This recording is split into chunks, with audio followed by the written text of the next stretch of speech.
Et salut à tous, c'est Major Mouvement. Il est dimanche, 8h du matin.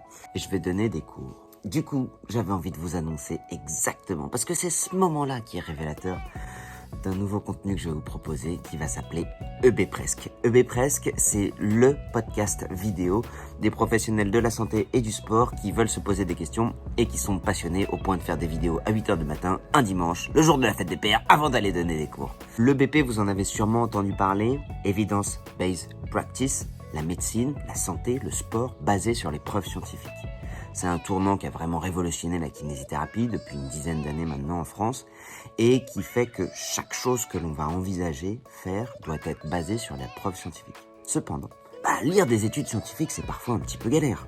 Mais surtout que le BP, en fait, c'est une triade. C'est un mélange de ce que nous dit la littérature scientifique, nos expériences à nous en tant que professionnels de santé, et surtout, une chose indispensable, notre passion. Savoir si, par exemple, sur une lombalgie avec kinésiophobie, on préfère traiter ça par du discours ou par un bon gros deadlift de bâtard. Ou par des techniques d'inhibition musculaire plutôt douces. À chacun de voir, quoi. C'est cette triade-là dont on va parler dans EB Presque. C'est de la difficulté pour nous, en tant que soignants, humains avec nos failles et nos faiblesses, de pouvoir apporter un soin qui soit le plus propre possible, le plus logique possible, embarquer notre patient et donc trouver en permanence ce bon équilibre entre la littérature scientifique, notre expérience et le patient. Donc vous l'aurez compris, c'est un contenu plus nuancé. Je ferai sûrement appel à des invités qui j'estime être des experts ou au moins qui auront une chose à apporter, soit sur leur expérience, soit sur leurs patients. On va donc parler en fait de tout ce qui se passe derrière nos blouses, on n'a qu'à dire. Bref, du contenu franc, du contenu assez marrant. J'inviterai parfois des gens qui sont pas du tout d'accord avec moi, ça va clasher un peu. L'idée, c'est d'avoir ces fameuses conversations qu'on a entre nous, professionnels de santé et professionnels du sport, entre deux couloirs, entre deux patients, entre deux clients, mais de les mettre publics et d'apporter de la nuance que je ne peux pas faire sur Major Mouvement, ou sur Major Mouvement, j'essaie d'apporter des outils pour que les gens puissent avancer. Là, je vais montrer plutôt à l'envers de la machine pour tous ceux qui la font tourner. Donc, dans ce premier épisode, avec Vincent, on a parlé principalement de deux choses, de l'errance thérapeutique de nos patients. Comment est-ce qu'elle se fait? Comment est-ce que nous, en tant que professionnels, on peut l'éviter? Quels sont les mots à dire? Parce que de toute façon, tu vas pas y chanter. Je vous conseille d'aller voir un neurologue. C'était une imitation de Christophe Cabrel. Mi-Christophe Maé, mi-Francis Cabrel. Pas d'enfant du neurologue. Ça va être long, 1h30 comme ça, non, c'est pas vrai. Donc l'errance thérapeutique, les mots à dire, et en même temps des mots de tête. Parce que moi, je ne suis pas bon pour traiter les mots de tête. Vincent, c'est sa spécialité. Du coup, on s'est dit plutôt que d'avoir cette conversation entre nous deux, en parler. Il y a une petite surprise à la fin où pour, je pense, la toute première fois de l'histoire de Major Mouvement, vous pourrez vraiment voir, j'ai envie de dire, mon vrai visage. Même si ça, c'est mon vrai visage, on est d'accord? Oh, Rookie! C'est le chat des voisins. Bref, mon vrai visage quand je suis fatigué. Allez, c'est parti. J'espère que ça va vous plaire. Comme d'habitude, si ça vous plaît, faites-moi un pouce et un commentaire parce que c'est du contenu qui demande beaucoup de temps. Donc, si jamais c'est du contenu qui vous plaît, dites-le moi. Normalement, j'enverrai un épisode peut-être une fois tous les 2 mois. Pour l'instant, sur YouTube en vidéo. Peut-être à terme, si jamais ça fonctionne bien, en podcast. Allez, c'est parti. Je reçois Vincent pour la première. Go! Et salut, c'est Major Mouvement. Je reçois Vincent Mullet, kiné et ostéo. Salut Vincent. Salut Greg. Alors, donc, une vidéo qui va être un peu plus longue. Vous avez été hyper nombreux à regarder ma dernière vidéo où on a parlé de préparation physique ici avec Mathias Fuyol, où vous avez bien aimé le fait qu'on aille chercher dans les détails, qu'on aille chercher dans une conversation ouverte. Vous savez que sur Major Mouvement, j'ai un vrai souci de vulgarisation dans la plupart de mes contenus, mais qu'en vrai, je suis un scientifique dans l'âme, je suis un prof enseignant dans l'âme. Et donc, la vérité, elle se situe plutôt dans la nuance. Ce soir, je reçois Vincent, on est potes. Et donc, l'idée, c'est vraiment d'avoir une conversation un peu à cœur ouvert où on va parler de plein de choses. L'idée, c'est assez simple. Si vous êtes soit étudiant en santé, soit vous-même professionnel, soit si vous êtes passionné en santé, d'avoir une plateforme un peu comme un podcast. C'est pour ça que les images, bon, on s'en bat un peu les steaks. Moi, j'ai une lumière pourrave et ce t-shirt, on dirait que je suis en pyjama. Mais au moins, on a un bon son, on a de quoi discuter. Ce que je vous conseille, c'est que, un peu comme un podcast, vous nous mettez en fond sonore quand vous faites à manger, quand vous êtes dans la bagnole ou pendant votre pause déj. Et plutôt, le but ici, c'est de vous donner des idées, de vous donner des pistes de réflexion. Hyper important, comme on va aborder beaucoup de sujets, Vous trouverez toujours le sommaire en dessous pour aller directement sur les thèmes qui vous intéressent. Si jamais vous n'avez pas envie de coltiner tout l'interview, ce que je peux comprendre, vous cliquez directement en dessous et puis ça va vous amener. Ce qui est intéressant, c'est que vous verrez sûrement Vincent et moi, on ne sera pas toujours d'accord et c'est tout l'intérêt de notre conversation.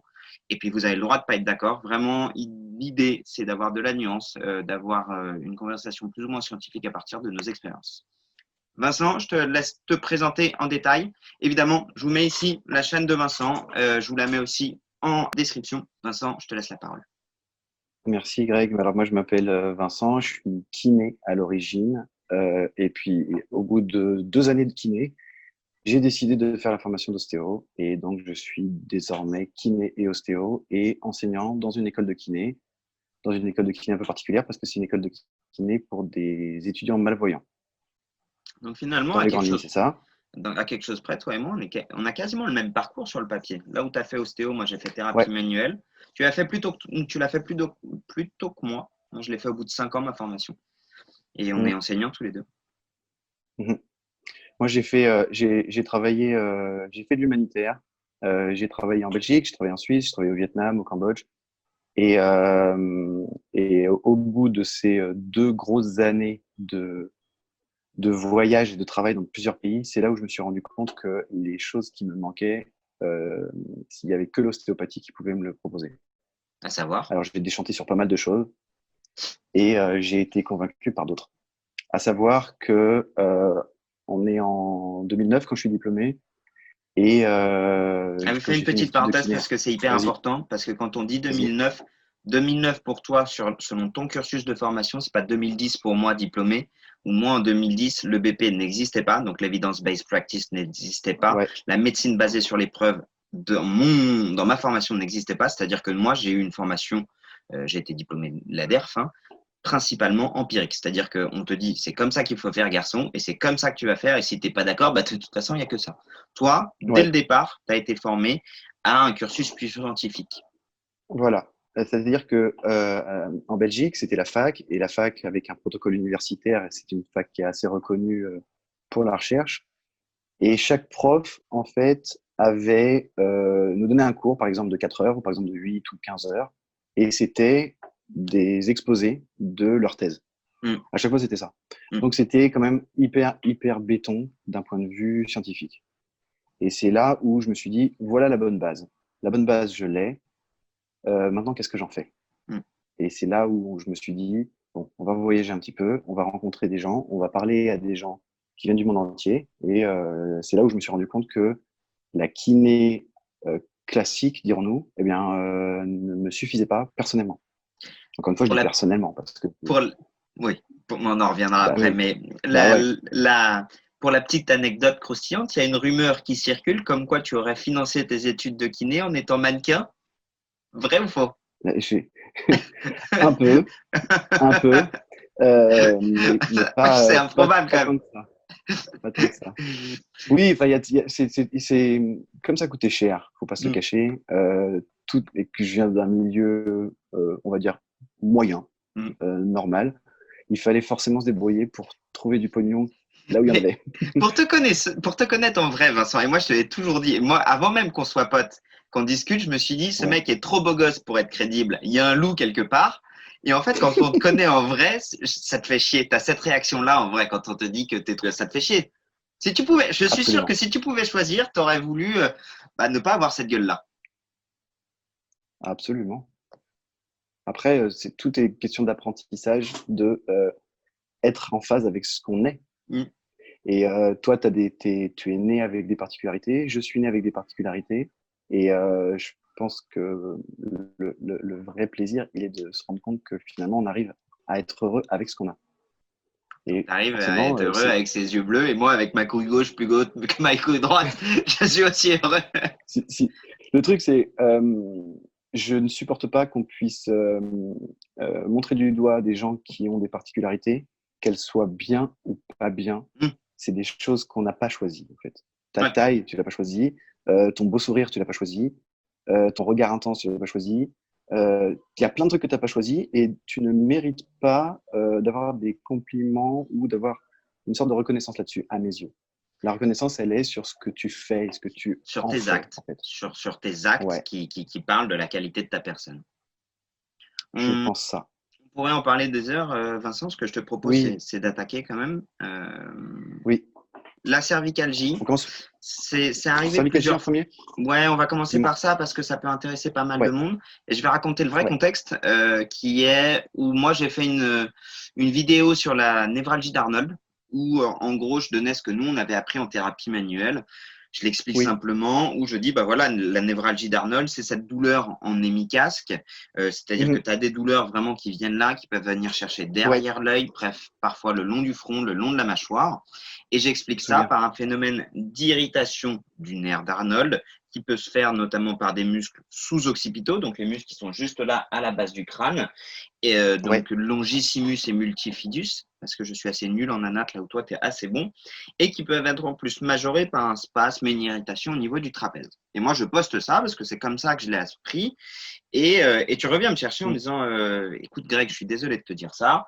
Ce que tu racontes, c'est pas tout à fait vrai, c'est pas tout à fait faux, mais en tout cas, ça manque cruellement de contexte, littéralement. mm. Et tu me dis, si ça t'embête pas, mais tu me le dis, moi, j'ai besoin de mettre plus de contexte. J'ai fait cette vidéo, est-ce que tu peux la repartager? Évidemment, moi, c'est ce que j'explique toujours. J'ai absolument pas la prétention d'avoir la parole absolue. Ce que je dis, c'est à travers le prisme de mes propres connaissances. Et quand j'ai un pote qui arrive avec la forme et le fond pour me dire, Greg, tu t'es un peu planté là-dessus, est-ce que tu peux corriger le tir en amenant ça? J'ai dit, ok, banco, et du coup, je l'ai repartagé. Je n'ai jamais la prétention d'avoir la parole absolue, la vérité absolue, parce que de toute façon, ça n'existe pas, mais j'ai toujours à cœur de rectifier le tir. Et donc là, en l'occurrence, j'ai bien vu que j'étais un peu passé à côté, et du coup, j'ai repartagé ta vidéo. D'ailleurs, je peux la mettre en lien juste là, sur les migraines.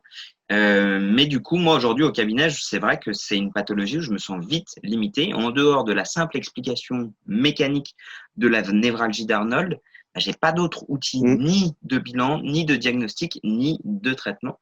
Et du coup, bah, je me suis dit plutôt que toi et moi on ait cette conversation privée, autant qu'on l'ait en public, que tu me fasses une Absolument. sorte de cours privé public où je serai le C'est seul une super élève, démarche.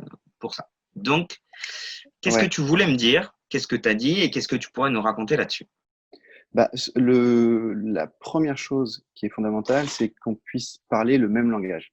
C'est-à-dire que quand tu parles et c'est ça la base même de la science ou de l'anatomie, c'est qu'on a exactement les mêmes nomenclatures pour être sûr qu'on parle le même langage. Enfin, quand tu parles de migraine, toi, tu parles de maux de tête. Donc, il faudrait d'abord que tout le monde se mette d'accord pour dire que quand tu as mal à la tête, tout simplement, ça s'appelle des céphalées ou des maux de tête. Et là-dedans, il y a 84 types différents de céphalées, 84 types différents de maux de tête. Tu les connais par Donc cœur évidemment, tous? presque, mais dans l'absolu, ce qu'on veut, c'est savoir est-ce que c'est notre ressort ou pas. Est-ce que quand c'est un généraliste qui voit quelque chose arriver, est-ce qu'il dit est-ce que moi j'ai les armes, un kiné, un ostéo, est-ce que j'ai les armes pour aider cette personne ou est-ce que je réoriente? Et donc, il faut être sûr qu'on parle des mêmes pathologies ou des mêmes symptomatologies. Pour être sûr qu'on ne dit pas migraine pour une céphalée de tension, qu'on ne dit pas algie vasculaire de la face pour une migraine, qu'on ne dit pas névralgie d'Arnold pour autre chose. Et grâce à ça, on peut établir des actions qui correspondent à soit des protocoles de traitement, soit des trucs empiriques, soit une réorientation. Donc, en l'occurrence, si j'avais réagi sur la névralgie d'Arnold, c'est parce que dans les nomenclatures, dans les classifications, la névralgie d'Arnold est une condition qui n'existe pas en fait. La seule chose qui pourrait s'en rapprocher, c'est la névralgie du nerf grand occipital, qui ne correspond pas aux symptômes que tu décris. Les symptômes que tu décris correspondent soit à une céphalée de tension, qui est la céphalée la plus connue, la plus répandue, qui touche 3 milliards de personnes, soit une céphalée de tension qui est mélangée avec une migraine. D'accord. Et donc, on se retrouve avec des céphalées mixtes. Et c'est pour ça que tout le truc de traitement que tu avais proposé correspondait, parce que tu as l'esprit scientifique, parce que tu as l'esprit de problème, hypothèse, vérification, etc. Ce que tu avais proposé comme traitement, c'était bien, mais ça ne correspondait pas à une pathologie que tu as appelée la névralgie d'Arnold, ça correspondait à une céphalée de tension. Ok.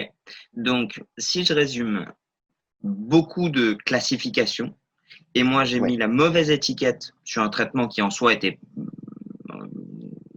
un outil, hein, mais qui ne correspondait pas à l'étiquette que j'avais mise. C'est-à-dire que c'est un peu comme si tu m'avais dit, Grégoire, j'aurais besoin que tu repeignes mes volets, que moi j'ai jeté un énorme coup de peinture dessus en disant c'est bon, j'ai repeint les volets. Tu me dis ouais, t'es gentil, mais je t'avais juste demandé de repeindre les volets, pas tout le mur qui allait avec. C'est à peu près ça l'idée? C'est un peu l'idée.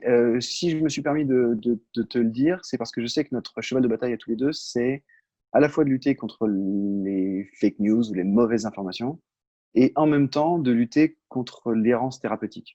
L'errance thérapeutique. Ça, c'est quelque chose, t'en parles souvent, l'errance thérapeutique. Ouais.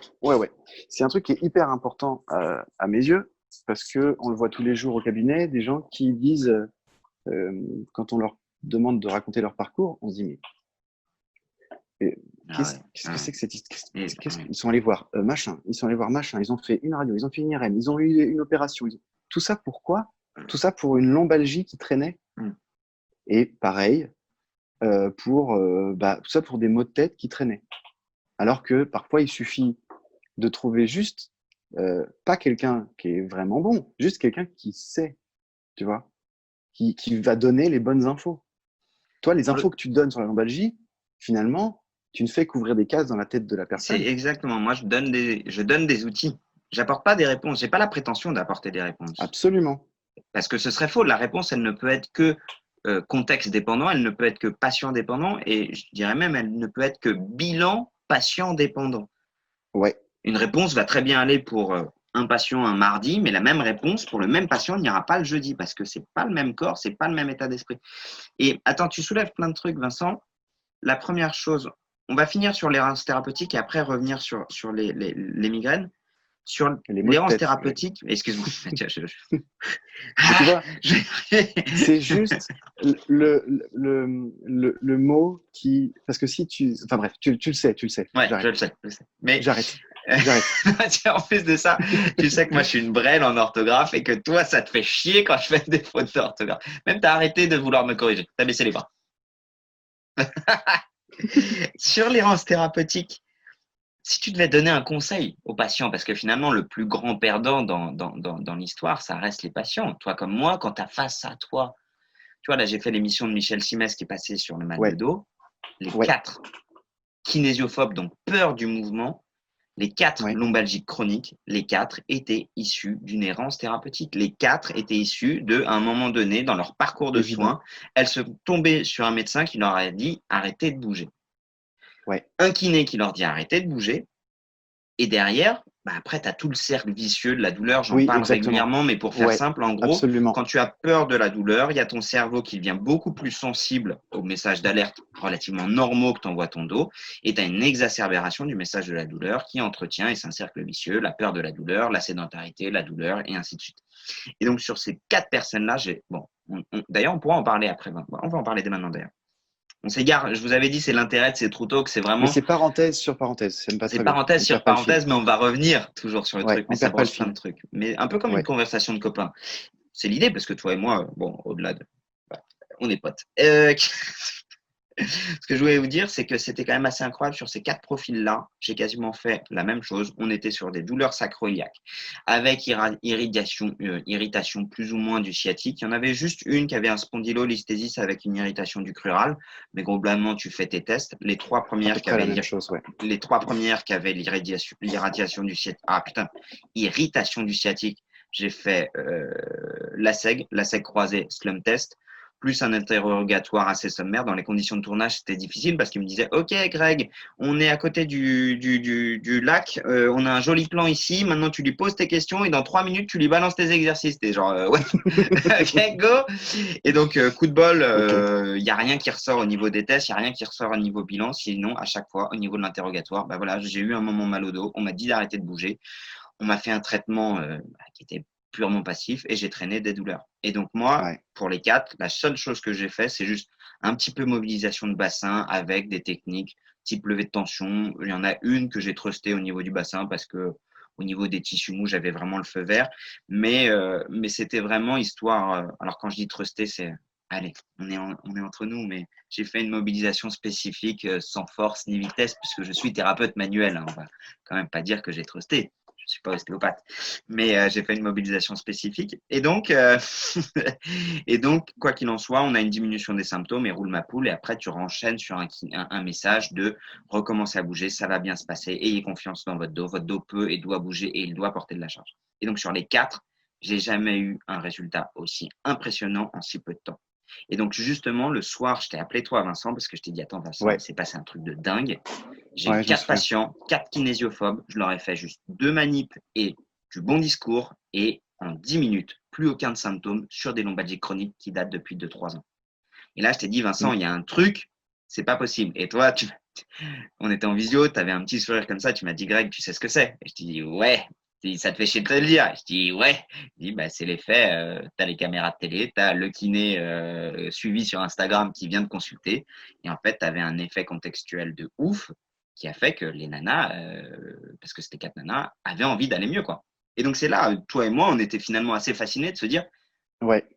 à quel point, en fait, la forme, quand tu as un effet contextuel de dingue, peut prendre le pas sur le fond et de se dire, bah, en fait, C'est notre ça. cerveau, il est ouf. Et c'est pour ça, et c'est exactement pour ça que je suis sûr que tu as utilisé tous les bons mots, le bon discours, le bon ton. Et tout ça, c'est parce que dans ta tête, c'est parfaitement clair. C'est assez clair, tu vois. Moi, souvent, j'ai cette phrase d'Einstein qui te dit, je l'ai oublié, mais encore. Vas-y, parce que je sais laquelle tu veux dire. Vas-y, je te laisse faire. Je te laisse galérer. Salaud, qui te dit, si vous n'êtes pas capable de l'expliquer à un enfant de 6 ans, c'est que vous n'avez rien compris, c'est un truc comme ça? Ah, c'est pas celle-là que je pensais. Si Ah. tu apprends quelqu'un à pêcher. À pêcher des poissons, bah, il saura pêcher il pourra se débrouiller toute sa vie. Voilà, tu vois, bah non, on n'avait pas la même citation d'Einstein. Mais c'était quand même assez dingue.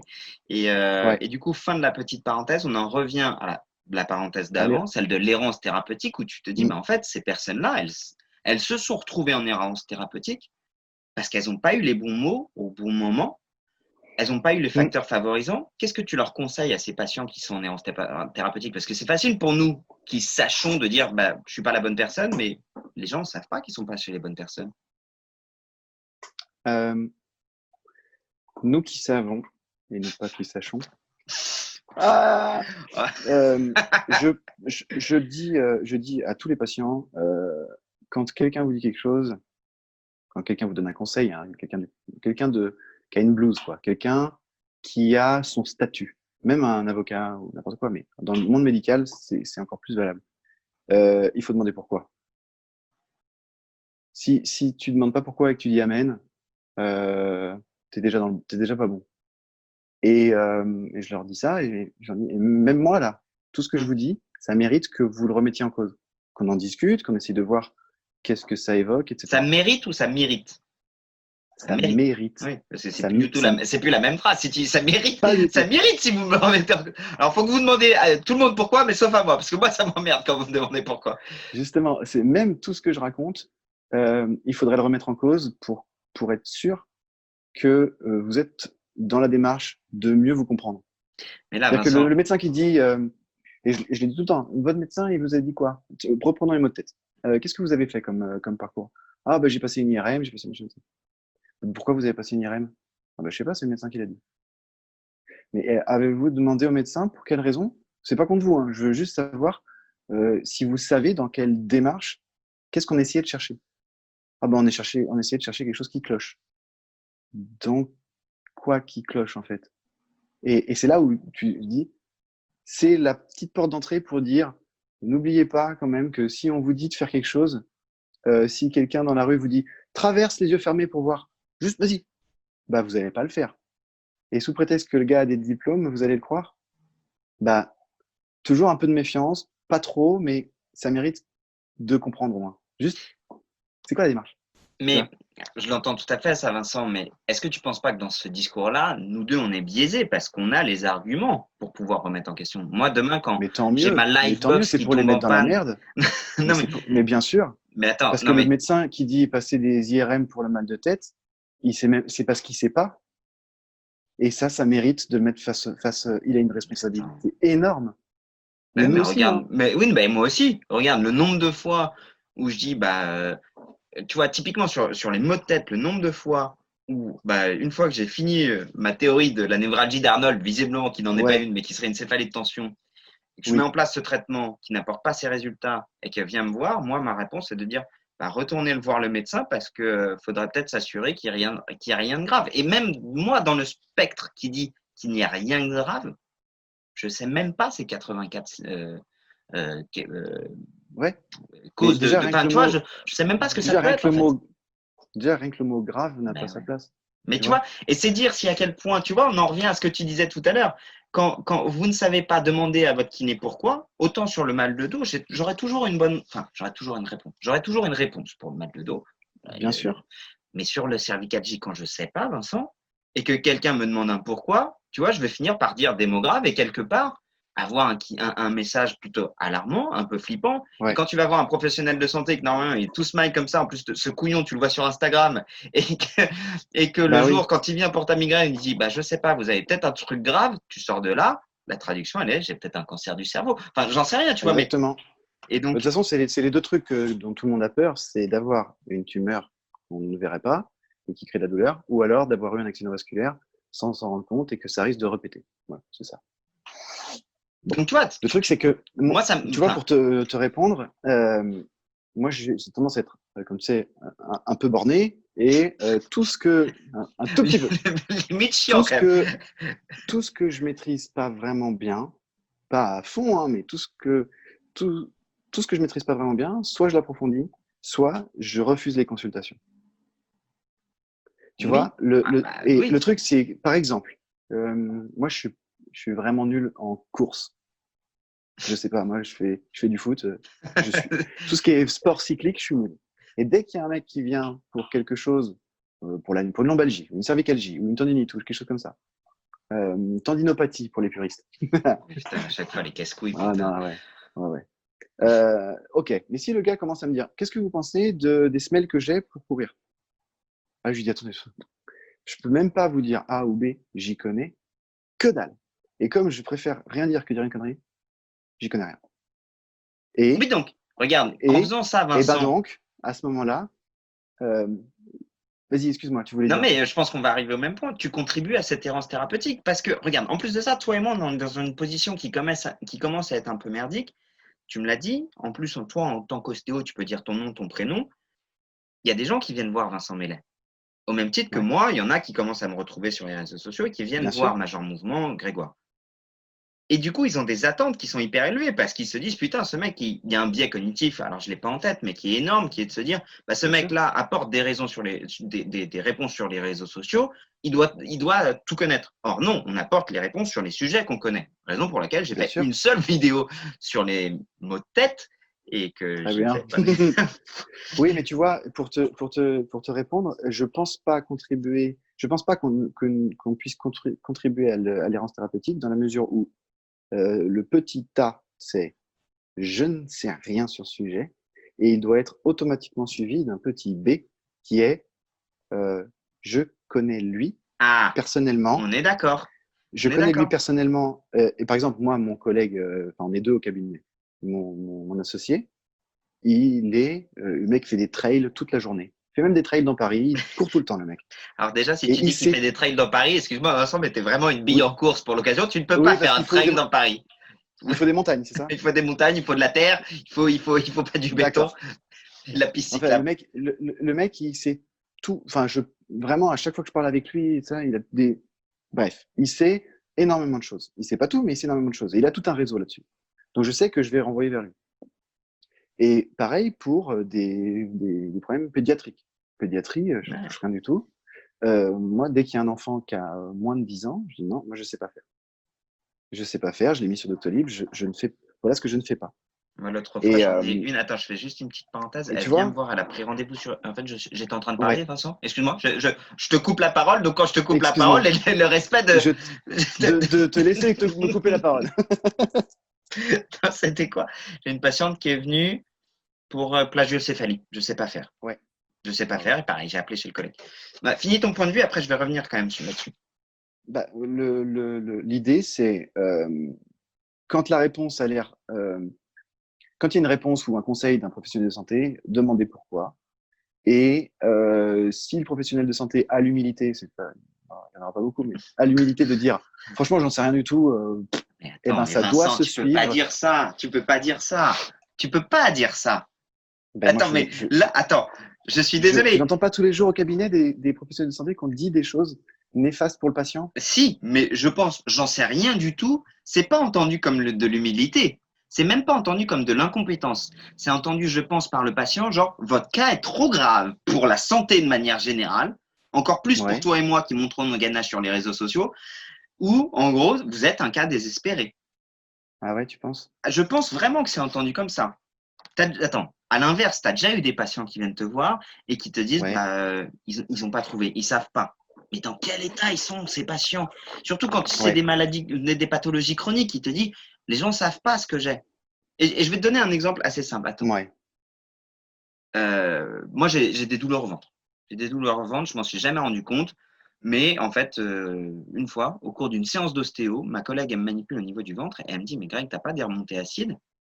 Hmm. Et à partir du moment où elle me l'a dit, je me suis rendu compte qu'en fait, j'évitais de manger des tomates, j'évitais de manger des jus de fruits, j'évitais de manger tout ce qui était acide parce que ça me provoque des remontées acides. Et maintenant, je prends un anti-pompe à proton. Hmm. Ouais, ça c'est l'ostéo. Vous avez vu l'œil de l'ostéo qui s'anime? Parce qu'il sait, ouais, c'est une douleur neurovégétative issue de D4 en lésion en FRS droite qui te donne des douleurs au niveau de l'estomac. Quelle horreur. Quelle horreur. Ah, quelle Bref. horreur. Et moi, tant que je ne suis pas allé voir un médecin, je me suis traîné ces douleurs-là parce que ça allait, ça venait tout. Je suis allé voir un médecin qui m'a dit, bah voilà, Grégoire, on va passer des examens. Il est tout à fait possible que vous ayez un petit début d'ulcère, un petit truc, c'est tout à fait bénin. Tant que j'ai pas eu le médecin qui m'a dit, voilà, c'est peut-être ça l'hypothèse de diagnostic, j'arrêtais pas d'y penser. Et en même temps, j'étais dans un loop parce que j'avais peur de la réponse de, c'est un cancer de l'estomac, peut-être vous allez mourir demain. En plus de ça, moi, toute la sphère viscérale, franchement, je vais pas te mentir, ça me surgonfle. À chaque fois qu'on fait le séminaire en thérapie manuelle, c'est le seul séminaire où tu peux être sûr, je dis rien. Il y a trop de trucs, je comprends pas, c'est trop compliqué. Je laisse un peu tomber. Et donc, bref, d'avoir le diagnostic d'un médecin, rien que ça m'a fait du bien. Alors que tu vois, finalement, si tu refais l'historique, une collègue ostéo qui soulève un problème dont j'avais même pas conscience, mais une fois qu'elle me l'a dit, je me dis putain, mais c'est vrai que j'ai tout ça. Flip, je veux pas la réponse. Au bout d'un moment, tu te dis, bon, je vais voir le médecin, diagnostic du médecin. Bon, ça fait 1 an et demi, j'ai toujours pas fait mon examen, mais au moins, je sais à peu près ce que j'ai. En fait, si le parallèle, c'est ok, ça peut faire flipper, ok, ça peut foutre le bordel, mais je me dis, si on met le doigt sur quelque chose qui fait avancer, si ça fait mal pendant un moment, c'est pas trop grave, tu vois. C'est-à-dire que toi, tu as eu peut-être une errance dans ta tête, des peurs, des anticipations, mais à la fin, le message, il était bon puisque tu as eu un médecin qui dit, on va faire un examen qui va infirmer ou confirmer mon hypothèse clinique. Il y a X chances qu'on trouve ça, il y a X chances qu'on trouve ça. Si on trouve ça, c'est bénin. Si on trouve pas ça, c'est pas bénin. Si on etc. Tu avais ton arbre décisionnel, l'arbre décisionnel du médecin qui te proposait. Et finalement, c'est bon ça. Finalement, c'est bon. Donc moi, je suis pour la double étape. Même si si je ça ne prend sais du pas, temps. ouais, il y a même parfois des consultations qui on ne fait que parler. Hein. Ouais, bien sûr. Ah, oui. Mais ça, c'est les gens méritent de le savoir aussi, je pense. Comme l'objectif final, c'est de créer des connexions là-dedans, en utilisant le corps, en utilisant la parole, en utilisant les sensations, etc. Finalement, tout ce qui est je ne sais pas, mais je vais vous dire ça ou je vais vous conseiller telle personne. Moi, j'ai des petites hypothèses, mais alors vraiment, c'est comme si j'étais un pote au bistrot qui vous parlait. Tu vois, Doctissimo.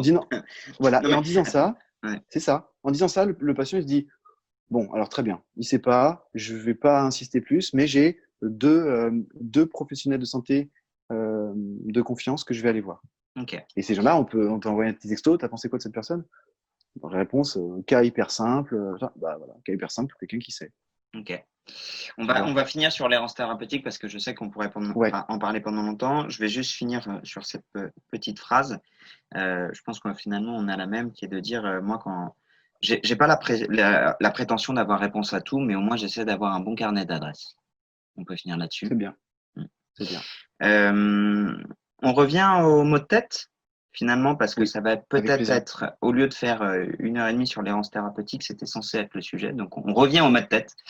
Ouais. Qu'est-ce que tu donnerais parce que je sais que tu aimes bien être synthétique, notamment auprès de tes élèves, comme clé diagnostique, est-ce que c'est du bilan? Est-ce que c'est de la clinique? Est-ce que c'est du test? Est-ce que c'est de l'interrogatoire?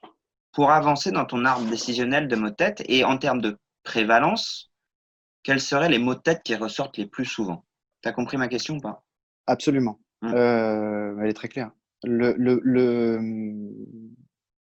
premier truc, c'est le patient qui est expert de sa sensation. Et donc, Le même patient qui ne savait pas tout à l'heure et qui était dans l'errance thérapeutique, on est d'accord, Vincent? Exactement. C'est-à-dire qu'il sent des trucs, il expérimente des trucs, il sait mieux que n'importe qui sa sensation. Donc en fait, il a les réponses à toutes les questions qu'on va lui poser. Cela dit, c'est vrai. Bah ouais. Faut juste lui poser les bonnes questions, en fait. Exactement. Et donc, je pense que c'est essentiellement dans cette expertise-là que lui, il a. Nous, on a envie de mettre les choses dans des cases pour faire ting, ting, ting, ting, ting. Ce fameux arbre décisionnel. Tiens, est-ce que tu peux expliquer pour ceux qui ne savent pas ce que c'est un arbre décisionnel? Eh bien, on a envie d'aller chercher une information. On a envie de savoir. On a une question, on a envie d'avoir une réponse. Or, il y a une multitude de facteurs qui entrent en jeu pour avoir la réponse. Une multitude de parasites ou de facteurs favorisants, de freins ou de leviers. Et nous, on a besoin de savoir oui, non, souvent, pas souvent, peut-être, pas peut-être, un peu comme on voit sur les sondages. Est-ce que vous avez bien aimé l'émission sur France 2? 1, pas du tout. 10, extraordinaire. Et on va poser ces questions à la personne. Première question, est-ce que vous avez mal? Est-ce que vous pouvez me dire où vous avez mal? En fonction de la localisation, ça donne une réponse. Est-ce que vous pouvez me dire à quelle fréquence vous avez mal? Etc. etc. Donc, localisation. Le fameux où, quand, comment, qu'est-ce qui augmente, qu'est-ce qui diminue. Exactement. Moi, souvent, alors, j'ai bien aimé ton explication, Vincent, parce que là, je suis en train de te couper la parole, parce que tu partais sur un autre truc. J'ai bien aimé ton explication, mais j'en ai une autre, si tu veux bien que je te la propose. Vas-y, je t'écoute. Moi, c'est pour les plus anciens, le fameux jeu Qui est-ce, tu sais? Est-ce que cet homme, il a des lunettes? Est-ce qu'il est chauve? Il a ceci? C'est un peu ça, l'arme décisionnelle. Ou pour les plus récents, Akinator, tu sais, où il te pose des questions et tu peux trouver une célébrité, mais c'est un peu ça, un arme décisionnelle. Ouais. Et je pense qu'un jour, si on doit imaginer, je pitch l'idée, une intelligence artificielle capable de faire, à partir de données médicales vérifiées, un Akinator du diagnostic. Évidemment, avec sa marge d'erreur, mais ça pourrait être pertinent. Et c'est ça justement qu'on appelle la sémiologie, et ça tout le monde doit le savoir. Et justement, le truc, en tant qu'ostéopathe, il faut être hyper béton en sémiologie parce qu'on est des praticiens de premier recours ou de première intention selon la façon dont on parle. Et donc, on n'a pas le médecin au-dessus qui a dit c'est bon, vous pouvez faire de la kiné. Maintenant, on l'est en kiné Maintenant, on est sur la kiné, je précise quand même pour tous ceux qui ne le savent pas, on l'est sur la kiné depuis septembre 2019. On a la première intention sur la lombalgie aiguë et l'entorse de cheville. C'est pas pris en charge par la Sécu par contre. Absolument. Donc tout ça, c'est la sémiologie, c'est la connaissance des signes. C'est comme dans le Da Vinci Code. Ah, ce signe-là, c'est les francs-maçons en 1441. Mais comment tu sais que c'est en 1441? Parce qu'en 1448, ils ont fait un autre trait. Voilà. Bon. Et ben là, c'est la même chose. On a des signes cliniques. Donc, où se situe la douleur? Qu'est-ce qui la soulage? Qu'est-ce qui l'augmente? De quel type est la douleur? Est-ce qu'il y a des signes associés? Est-ce que vous pouvez me parler de comment c'est une céphalée classique, un mal de tête classique chez vous? Et toutes ces descriptions, il y a des mots-clés qui arrivent. C'est ah ben moi j'ai mal tout le temps. Ben, mal tout le temps, ça veut dire que ce n'est pas en crise. Mais ça mérite de dire est-ce que vous avez mal tout le temps, pareil, avec la même intensité, ou tout le temps, et de temps en temps, ça fait des pics. Donc ça aiguille sur un autre trajet. Et en fonction de ça, les deux plus gros types de maux de tête qui arrivent, c'est la migraine et la céphalée de tension. Tu as quoi comme arbre décisionnel sur la migraine et quoi comme arbre décisionnel sur la céphalée de tension? La migraine, c'est un mal de tête qui fonctionne par crise. Quelqu'un qui est migraineux passe la grande majorité de son temps sans avoir mal à la tête. Ça fonctionne par crise parce que en fait, c'est un bug vasculaire et neurologique dans le cerveau qui déconne, la vitesse de propagation ne marche plus. Enfin bref, on va passer sur ces détails. C'est génétique. Et la douleur est d'un seul côté de la tête. Ça peut être n'importe où sur la tête, mais c'est d'un seul côté. Et c'est d'un seul côté à la fois. Parce que ça peut être là pendant 1 heure, puis là pendant l'heure Ça suivante. doit être un enfer. C'est assez particulier. Mais c'est systématiquement d'un seul côté. Les douleurs ne peuvent pas être des deux côtés en même temps. D'accord. Donc ça, c'est la localisation. La deuxième chose, c'est que ça fonctionne par crise. Donc généralement, au niveau de la durée, c'est entre 4 et 72 heures. Donc entre 4 heures et 3 jours. Mais alors, ça veut dire quoi? Ça veut dire que des gens qui enchaînent 2 crises par semaine, ils ont l'impression d'être migraineux en permanence? Ouais, c'est ça. Ok. Donc là, on a la localisation et la durée. Mm. Et la plupart du temps, parce qu'il existe, je crois, une dizaine de types de migraines, accompagnés ou non d'autres signes, et c'est là où c'est intéressant, c'est est-ce que vous avez remarqué quelque chose qui le déclenche? Oh bah non, rien de spécial. Et c'est là où nous, notre questionnaire a de l'intérêt, c'est quelque chose qui le déclenche, un contexte, une personne, une odeur, une activité. Ah bah oui, ah oui, oui, c'est vrai, vous avez raison. Alors que c'est là où je dis qu'il est expert dans son truc. Nous, on a juste à dire, et ça, hein, et ça. Mais ça va Oui, être bah quoi? oui. Ça va être dire l'odeur de l'intérieur d'un sac à main, par exemple? Ça peut être la goutte d'eau. C'est-à-dire quand on est migraineux, on a un terrain hyper fertile et c'est intéressant de voir quels sont les contextes d'apparition de la crise. Et généralement, il y a une ribambelle de paramètres qui sont présents quand il y a la crise qui se déclenche. Donc Mais le là, on en est stress, la fatigue, l'alimentation, tout ça? naturellement. Mm. Naturellement, comme à peu près tous les Oui, problèmes. mais comme à peu près tous les problèmes. Voilà. Donc, si on a, par crise, si on a hémilatéral, si on a entre 3, 4 et 72 heures, et si on n'a pas de réponse aux antidouleurs à part une légère diminution, et si on a des signes associés qui sont des signes neurologiques du type accident ischémique transitoire, de type c'est des fourmis dans les mains, des fourmis dans la langue, des difficultés à parler, des aphasies, des trucs comme ça, qui font super flipper parce que ça ressemble à un accident vasculaire. Mm. Mais si la personne, à chaque fois qu'elle a sa crise migraineuse, il y a des signes bizarres, puis 2 jours de douleur, à ce moment-là, on se dit que c'est migraine. Dernier point que j'avais oublié, le type de la douleur. Dans la migraine, c'est un truc pulsatile. C'est un truc qui fait la fameuse sensation de j'ai l'impression qu'il y a mon cœur qui bat dans ma tête. Et C'est un là, enfer, ce truc. il y a tous les trucs de la migraine qui n'a aucun rapport avec la céphalée de tension finalement, tu vois. Mm.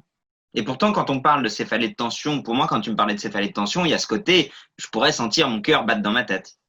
Et ben la tension, même j'en parlais avec un médecin qui est maintenant retraité, qui justement, il connaissait pas les maux de tête parce que les premières classifications, c'est 92 environ. Mm. C'est même plus récent que la psychiatrie classique, que la psychiatrie nouvelle, je veux dire. Il pensait que céphalée de tension, ça voulait dire la tension artérielle. Mm. Mais en fait, c'est tension musculaire. D'accord, bah tu vois, pareil. Et pourtant, je suis pas retraité. Non, mais je veux dire, instinctivement, tension, ça fait penser à hypertension, tension artérielle, Mm. etc. D'où l'incompréhension. Et la céphalée de tension, elle, c'est une céphalée qui peut durer 1 mois, 2 mois. Donc, c'est une douleur qui est relativement continue, avec des petits pics comme ça. Mais enfin, c'est pas des pics, c'est une espèce de petite Le dôme. vallée comme ça. Mm. Voilà. Qui n'a pas de mécanisme déclencheur, qui ne fonctionne pas par crise, qui est des deux côtés et qui donne une sensation de serrement, de constriction. D'étau. Exactement. Mm. Et à ce moment-là, on se dit, bah oui, c'est pas du tout la même chose. En fait, c'est juste le même endroit où on a mal à peu près, mais c'est pas du tout la même chose. Et là, sur la céphalée de tension, on a, nous, thérapeutes manuels, énormément de choses à faire. Ok. Et donc finalement, dans ce que j'appelais la névralgie d'Arnold, c'est quoi? Ouais. Alors, on va revenir quand même juste après. Je finis ma question. Après, on viendra aux 2 traitements que tu proposes pour migraine et céphalée de tension, puisque ce sont quand même les 2 grandes pathos de maux de tête que tu peux voir. Pourquoi on appelle ça une névralgie d'Arnold? Pourquoi est-ce que j'ai appris ça? Et pourquoi c'est si fréquent? Pourquoi est-ce que quand tu parles de névralgie d'Arnold, les patients, ils ont justement cette sensation, ah ça y est, il y a enfin quelqu'un qui a mis le mot sur ma souffrance. Alors que migraine ou maux de tête, ça irait bien. J'ai cherché l'origine de cette appellation. Déjà, elle existe qu'en France, enfin que dans les pays francophones. Il n'y en a jamais dans aucune littérature, aucun bouquin américain, anglais, australien, qui sont les pointures du domaine. Donc, j'ai pas d'explication d'où ça vient. Est-ce que ce nerf d'Arnold, il existe? Le nerf d'Arnold, il existe, mais c'est pas celui-là. C'est un nerf qui est une branche du nerf vague. Parce qu'il y a un physiologiste, je ne sais pas comment on dit, au 19e siècle, se soulageait ses maux de ventre, pardon, en poussant au fond de son oreille. Et après, comme il disséquait le truc, il s'est dit putain, mais en fait, j'arrive à soulager des trucs de mon nerf vague en appuyant sur un truc au fond de mon oreille. Et il a appelé ça le nerf d'Arnold. Il s'appelait Arnold, je sais pas comment. Et Arnold Lewilly, donc c'est pas du. Il y a un côté un peu stylé, je trouve, dans le nerf d'Arnold. Ouais. Ça fait, c'est pas un mal de tête de merde que j'ai, tu vois. Oui, parce que mal de tête, finalement, comme tu l'as dit, t'as mal à la tête, t'as mal à la tête. Ça englobe tout. C'est comme tu sais, maintenant, on parle plus, et c'est super dur aux patients de leur dire ça. Si on vient sur le genou, on parle plus du syndrome rotulien ni du syndrome de l'essuie-glace, on parle de la douleur antérieure du genou. Et quand tu as un patient qui vient, qui dit j'ai mal au genou, tu lui fais une demi-heure de bilan et tu lui dis bah voilà, j'ai une bonne nouvelle, vous avez ce qu'on appelle une douleur antérieure du genou. En gros, bah vous avez mal au genou. Bah merci, c'est pour ça que je venais. Donc connard, tu viens juste de me dire ce que je sais déjà. C'est ça. Mais c'est pour ça que c'est important de notre finalement, c'est toujours la même chose. Ce qu'il y a sur l'ordonnance ou la nomenclature, etc., c'est pour nous. C'est pour nous professionnels. Par contre, pour le patient, c'est notre attitude qui va être le plus important. Franchement, c'est pas à nous de poser des diagnostics, c'est pas à nous de mettre des tampons. Les tampons, ils servent juste à l'administratif. Ce qu'on veut, c'est trouver des solutions pour lui, quoi. Et donc, je précise, si jamais vous entendez mon fils pleurer en bas, vous inquiétez pas, il est avec mon épouse. Elle n'a pas pensé que je suis pas un père indigne. Je suis pas. Ouais, c'est ça. Donc, je pense que c'est pour un côté un peu artistique qu'ils ont appelé ça la névralgie d'Arnold. En l'occurrence, ce que ça évoquait, donc, c'était la névralgie du nerf grand occipital, qui a donc la trajectoire que tu décris, qui est complètement comprimée par les muscles suboccipitaux, donc les 4 petits muscles qui se croisent, qui permettent de faire les petits mouvements de direction des yeux. Les petits non et les petits inclinaisons. Qui déclenche le mouvement de la tête pour aller regarder quelque chose, en gros. Et généralement, le traitement de la névralgie d'Arnold, enfin la névralgie. Allez, dans les dents. Allez, bienvenue dans mon monde. Le vrai traitement de la névralgie du nerf grand occipital, c'est chirurgique. C'est chirurgical parce que. Attends. T'as perdu Vincent. Ouais, j'avais plus. Voilà, c'est bon. Le vrai traitement de la névralgie du nerf grand occipital, c'est chirurgical parce que c'est les douleurs décrites, c'est un vrai coup d'électricité, comme si tu te prenais un coup de taser pile là et qui diffuse comme ça. Et ça dure 6 secondes max. Donc les gens qui ont ça, ils vont direct en neurochirurgie. Ils vont pas s'emmerder à aller voir le kiné ou l'ostéo. Et d'ailleurs, c'est le pire truc du monde. Si on devait imaginer, est-ce qu'il ne pourrait pas y avoir un traitement neurodynamique du nerf grand occipital au même titre que… Donc, neurodynamique, je vous la fais courte pour ceux qui ne savent pas. Au niveau du membre inférieur, on peut le retrouver… Bah, tiens, je vous mets la vidéo là pour le nerf sciatique. Ouais.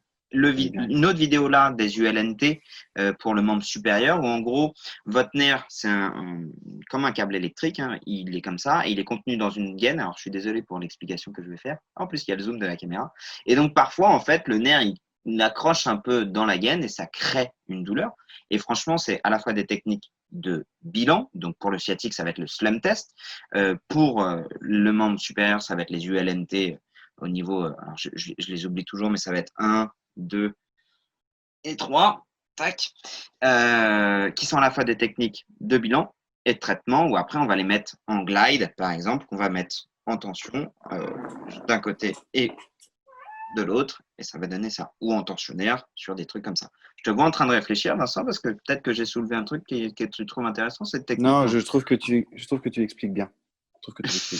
Merci, Vincent. Non, je le fais vite, mais c'est des trucs pour le coup. Souvent, on me demande qu'est-ce que je conseille pour les jeunes praticiens. Tiens, je fais une petite parenthèse. Quelles seraient les formations que tu conseilles pour les jeunes praticiens? Bon, forcément, je prêche pour ma propre paroisse. Ma formation sans exercice, vous pouvez retrouver le lien en bio. La formation en thérapie manuelle, oui, mais je la conseille pas, et pour être tout à fait franc, à moins d'1 an post-diplôme. Parce que c'est un gros bloc.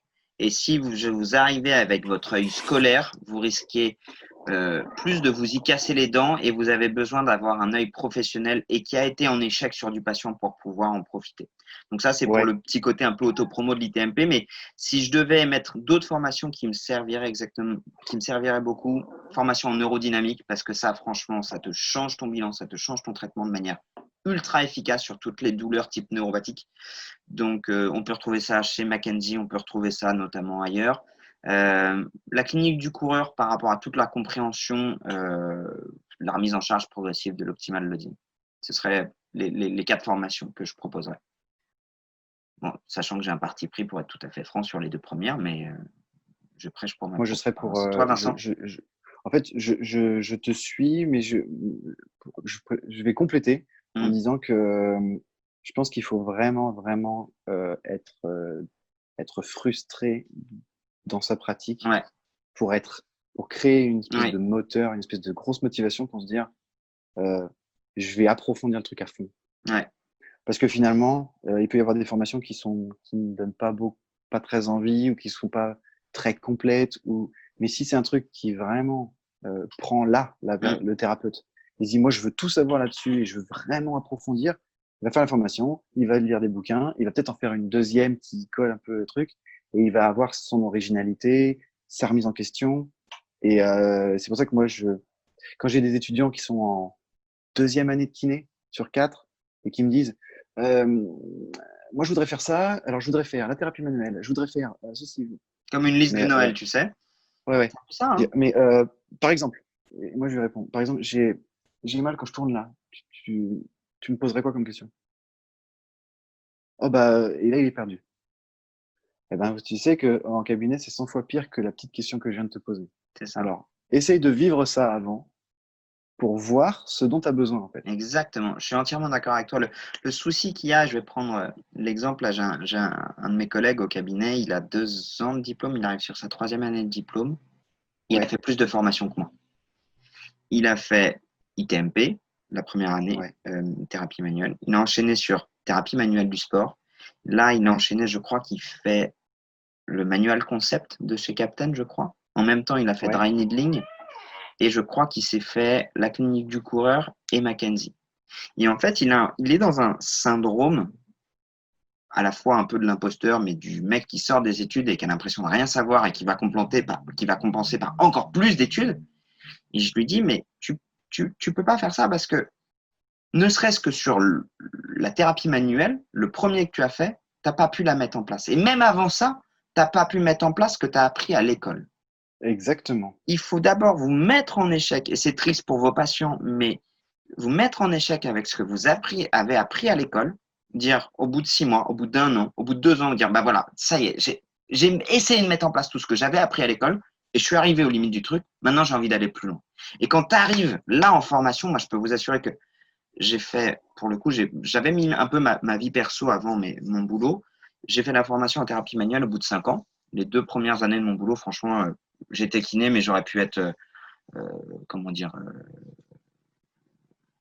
serveur ou vendeur sans aucune connotation pour ces 2 métiers. Mais ce que je veux dire, c'était plus, j'ai pas honte de le dire, plus un job alimentaire qu'une vraie passion. Ma vraie passion pour le métier, je l'ai eue après. D'avoir été vraiment confronté à énormément d'échecs, je me suis dit, OK, maintenant je sais dans quelle direction. Je sais exactement ce patient, quand il vient me voir là et qu'il me dit j'ai quoi et que je ne sais pas quoi lui répondre, quand je suis arrivé en formation, j'étais mort de faim. J'avais les dents comme ça parce que je voulais avoir des réponses. Exactement. Et après cette formation-là, pendant 2 ans, j'ai fait que de la thérapie manuelle à tous mes patients. Parce que je voulais avoir la sensation sous la main, je voulais avoir l'arbre décisionnel dans la tête, je voulais avoir la totalité. Moi, c'est comme ça que j'apprends. J'ai besoin d'un truc, une ligne directrice, d'aller jusqu'au bout du truc, de me dire, OK, ça y est, je suis arrivé à la fin. Et donc, c'est une fois que je suis arrivé à la fin de mes 2 ans après de thérapie manuelle, j'ai appelé Xavier Dufour, avec qui on avait bien matché. Pour le coup, j'étais plutôt un bon élève, parce que je sortais de pas mal de frustration de mon métier de kiné et quand j'étais là, j'étais motivé. Je lui ai dit, Xavier, je crois que je suis prêt pour être enseignant. Il dit, bah, coup de bol, on ouvre à Toulouse et on a besoin d'un junior. Pour information, c'est la 3e année que je suis prof, je suis encore junior en thérapie manuelle. Donc ça, c'est mon parcours de formation. j'ai rajouté après d'autres trucs en plus. L'épaule de Frédéric Sourd, que j'ai trouvé absolument passionnant. J'ai refait du bilan lombaire. Je me forme pas mal en e-learning, notamment sur Trust Me AD. Là, en ce moment, je suis sur du Mulligan que je trouve hyper intéressant. Vincent, tu veux ajouter quelque chose là-dessus? Donc finalement, je finis juste. Si vous regardez, j'ai pas fait énormément de formations et ça me pose pas de problème. Quand tu dis c'est ta façon de voir les choses, il faut aussi savoir que c'est la meilleure façon de progresser aussi dans beaucoup de domaines. Tu vois, moi qui m'intéresse énormément et qui suis photographe et je fais des vidéos, des reportages et des trucs, le gars qui arrive sur le moment ou dans le mariage avec un appareil photo à 5 000 € et il a jamais pris de photo, ça change rien. Il vaut mieux avoir une petite bouse et être frustré d'avoir d'avoir essayé de. Enfin, je te montre un truc. Pendant qu'il va chercher le truc, c'est exactement, vous savez, comme ces sportifs du dimanche qui arrivent avec la tenue complète, machin, la totale, et en fait, c'est des vrais boosts. Hop. J'ai pris l'exemple des sportifs qui arrivent avec l'attirail complet, tu sais.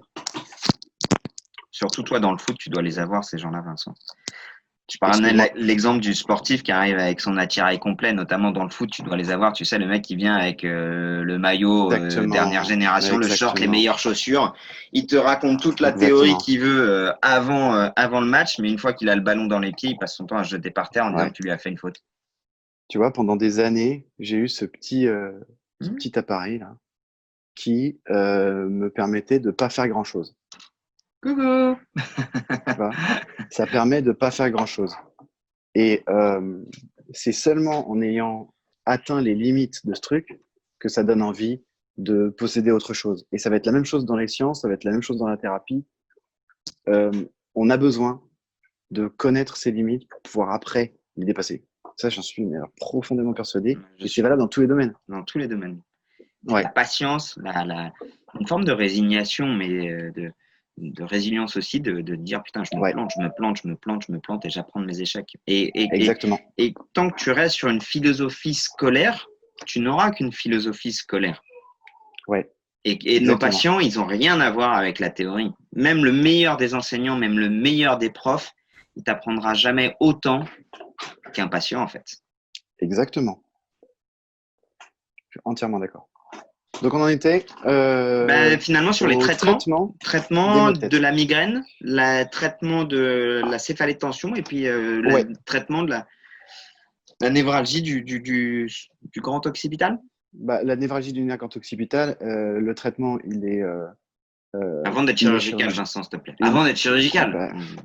Malheureusement, tu peux au moins essayer un traitement, voir si ça marche, voir si ça diminue les symptômes et en cas d'échec thérapeutique, il y a un neurochirurgien. Après, malheureusement, dans la littérature, il n'y a aucune preuve, et ni dans l'expérience ni dans la littérature, il n'y a aucune preuve. Bon.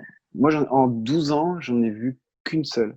C'est quelqu'un qui avait eu un accident, qui avait une des cervicales fissurées, et tout le système oculaire, musculaire, tout était verrouillé. Et il y avait vraiment, ils avaient fait un EMG, il n'y avait plus de messages qui passaient à cause des contractures musculaires. Alors, ça veut dire que finalement, encore une fois, si on en revient sur mon erreur, sur ma labellisation de la névralgie d'Arnold, qui n'en est pas une, que tu assimiles à une névralgie du grand occipital. Parce que moi, cette symptomatologie de patient, j'en ai eu pas mal, avec la fameuse douleur que je te décris, avec une diminution de symptômes, de mobilisation cervicale, levée de tension sous-occipitaux, levée de tension. C'est parce que c'était des céphalées de tension.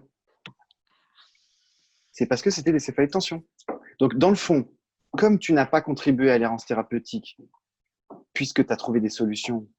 Et pas toujours, je le précise, d'où la raison de cette vidéo. Bien sûr.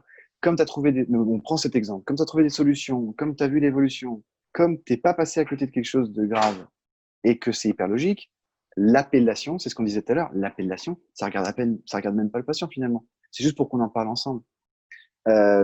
Donc là, ça va, parce que c'était céphalée de tension.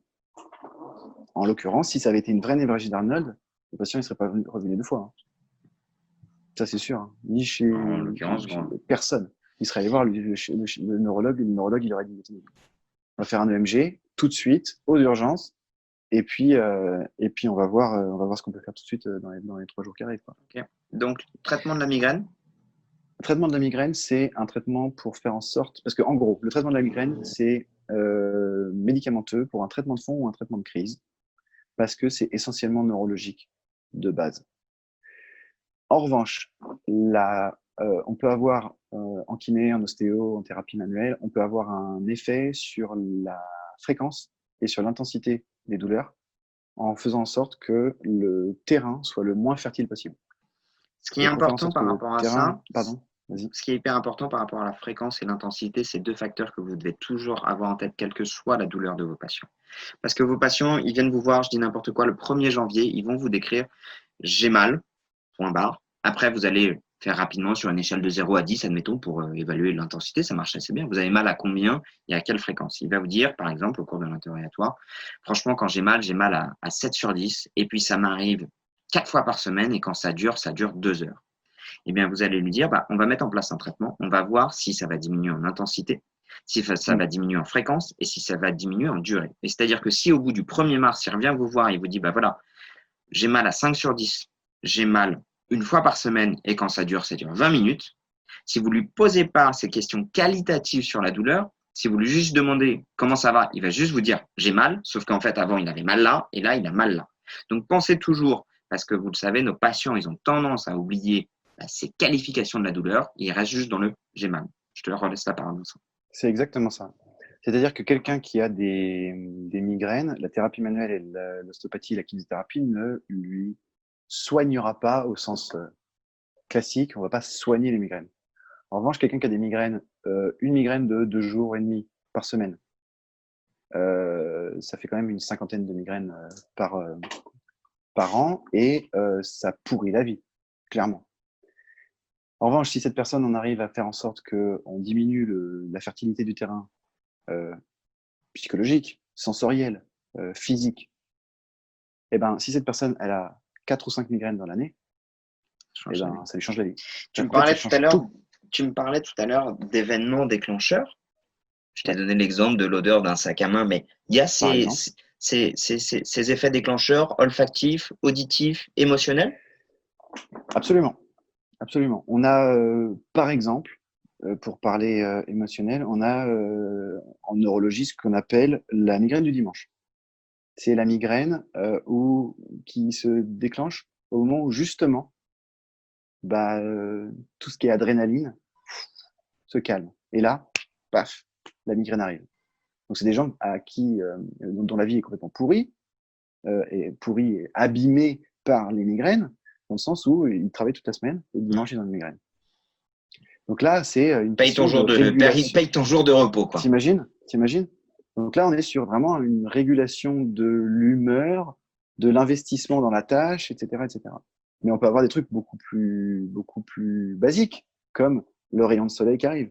Le rayon de soleil qui arrive, le point qui reste, là, il y a un truc qui se met en place au niveau préfrontal et qui est même classifié dans ce qu'on appelle la céphalagiophobie, c'est-à-dire la peur d'avoir un mal de tête.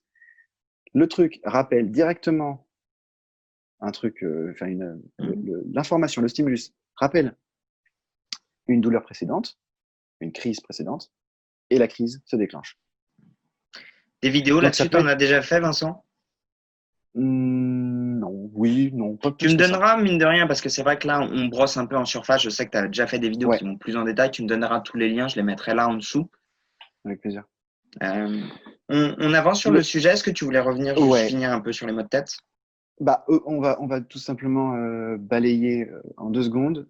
Les 2 plus grands types de maux de tête qui arrivent, c'est les migraines et les céphalées de tension. Pour les migraines, le boulot, c'est de faire en sorte que le terrain soit le moins fertile possible, physique, psychologique et sensoriel. Et là, nous, on a un gros boulot là-dessus pour diminuer la fréquence et l'intensité, pour faire en sorte que la vie soit moins abîmée. Et pour tout ce qui est céphalée de tension, on va renvoyer sur ta vidéo où il faut faire en sorte que tous les muscles qui entretiennent le cercle vicieux de la douleur, par des douleurs référées, des points qui renvoient à une autre douleur musculaire, l'activation des nocicepteurs sur certains muscles, à nous de voir au bilan. Et là, on est sur l'empirique, en plus sur du cas par cas que de l'empirisme. On est sur du cas par cas et on veut diminuer les tensions musculaires et voir la diminution de l'intensité de la fréquence. Juste pour revenir, parce que peut-être pour toi et moi, ça nous parle, mais de manière concrète, pour revenir sur la migraine, Ouais. quand tu me parlais sur l'aspect physique, sur l'aspect émotionnel, sur l'aspect facteur déclencheur, quelques outils rapidement sur l'aspect physique, sur ces 3 aspects, et après, moi, je vais donner un peu pour justement les céphalées de tension, ce qui peut fonctionner en traitement. Bonne idée. Sur l'aspect physique, on veut, en fait, on veut voir quelles sont les zones. Moi, je pars du principe, c'est un peu particulier, mais je pars du principe que tout ce qui ne bouge pas mérite de bouger. Parce que si ça bouge pas alors que c'est censé bouger et que ce soit Dieu, la nature, on s'en fout, a fait en sorte que ça mérite de bouger, eh ben ça doit bouger. Donc une zone qui bouge pas, pour moi, va forcément compenser ailleurs. Donc moi, je veux que tout bouge et que surtout le patient fasse tout bouger. Donc essentiellement au niveau cervical, au niveau Donc, ça va être mâchoire. lui redonner de la mobilité en grand oui, en petit oui, en petites inclins, en translation, en inclinaison, tout ça. Exactement. Et pareil en thoracique. Surtout une bonne, comme tu en parles tout le temps, une bonne dynamique de mouvement. Un bon Vincent, contrôle excuse-moi de du te mouvement. demander, mais Vas-y, là, il y a excuse-moi. mon fils qui pleure, ça me fend le cœur. Ça fait 2 jours que je ne l'ai pas vu, je vais absolument aller le voir. Ouais, On fait une pause? vas-y. Salut! Salut! Salut! Comment ça va? C'est ça, c'est ça, c'est ça. C'est Vincent. Tu dis bonjour à Vincent? Ce que je te propose, Vincent, c'est que là, Ouais. il a envie de jouer, moi j'ai envie d'être avec lui. Ouais. Donc, je vais le prendre, on verra pas son visage, et je dirai, bon, bah, j'ai envie d'être un peu avec mon fils. C'est ça aussi, être kiné. Salut! Et on finit l'interview là-dessus, et puis évidemment, on reviendra, je te réinviterai. Du On coup, là, reprendra la parole. tu feras tout ce qu'on a dit là? Tout ce qu'on a dit là, ce sera un épisode C'est bien. 1. C'est bien, hein? Finalement, on n'a pas parlé d'ostéopathie, mais on a parlé des formations, on a parlé de plein de choses, de l'errance thérapeutique. Très bien. Et puis comme ça s'appelle True Talk, bah, Ça me va très bien. ça te va très bien. Et puis moi, j'ai envie d'être avec lui. Je comprends parfaitement. Oh, mon chat. Ouais. Petit chou. Qu'est-ce que tu veux? C'est ça? Tu veux entendre Vincent? Non, tu veux pas entendre Vincent? Non, il n'est pas très intéressant. Il n'est pas très intéressant, Vincent. Ah, là, il fait. Hein, tiens. Ah. Tu sais faire ça ou pas? Oh, qu'est-ce qu'il fait?